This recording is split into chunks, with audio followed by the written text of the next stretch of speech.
Un vídeo no que se ve o ataque cun martelo dun camioneiro a dous ciclistas circulaba onte polas redes sociais. O incidente tivera lugar pola mañá na estrada de Marín a Pontevedra, á altura da entrada á factoría de Ence. Os agredidos relataban hoxe o suceso. Un poco más atrás, en la recta anterior, donde está el Pazo de Lourizán, en esa recta, pues quizá nos separamos un poco del arcén, y este hombre pues nos echó el camión encima, literalmente. Yo, sinceramente, la sensación que tengo es que era un poco para darnos un escarmiento, un pequeño susto, ¿no? Un toque de atención. Pero claro, él nos pasa con, no sé, 20 toneladas, cargado, frente a unas bicicletas que son de fibra de carbono, que no pesan, y 70 kilos que pesamos cada uno, no llegamos. Entonces, claro, al verte en ese peligro, sabemos que va a girar ahí, porque conocemos la maniobra de esos camiones. Llegamos al mismo momento que él y claro que nos aproximamos, dejamos las bicicletas en el suelo y le recrimino. Yo me acerco a la cabina a recriminarle. Le digo, jefe, está loco, nos puede haber matado. Y él ya fue cuando perdió el control. Vais a ahí, fillo de puta, vais a ahí, fillo de puta. Y yo fue cuando vi que hizo el amago de coger algo. Jamás pensé que sería un martillo. Y entonces fue cuando él ya baja, me empuja y ya empieza a tratar de acertar con el martillo. Yo, afortunadamente, pues conseguí zafarme, echar a correr hacia Ence, guardar un poco de seguridad, pensando que el control de seguridad de Ence estaba más cerca. Al ver que hago unos metros de él desiste un poco de mí. Entonces, al ver a Delfín, que está tratando de llamar a los servicios de emergencia, ¿tú qué haces? Entonces ya va a por él, yo trato de llamarle la atención, vuelve a venir a por mí, golpea las bicicletas, tira la bicicleta al medio del monte. Entonces Delfín, cuando trata de salvar su bicicleta, va por él y le da.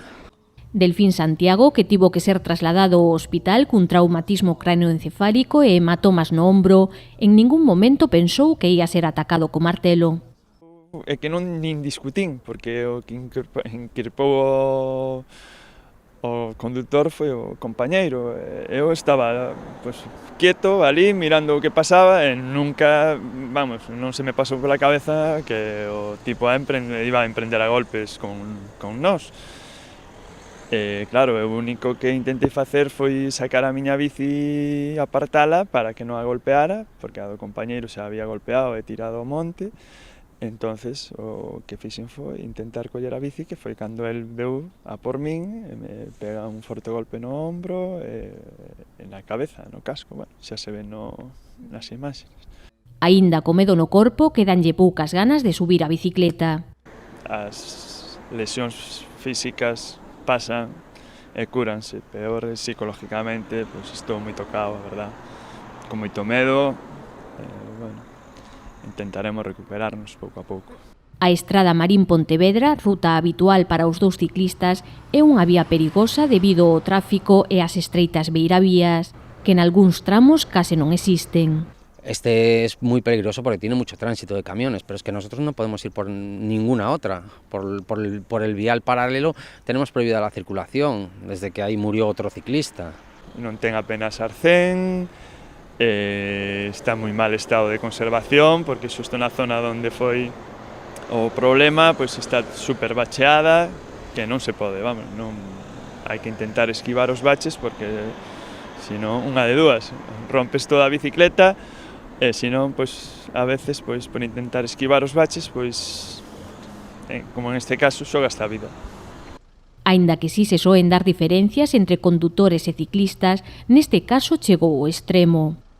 Sempre podes ter algún rifirrafe, decir, oye, apártate, oye, que me pasas rozando, oye, que...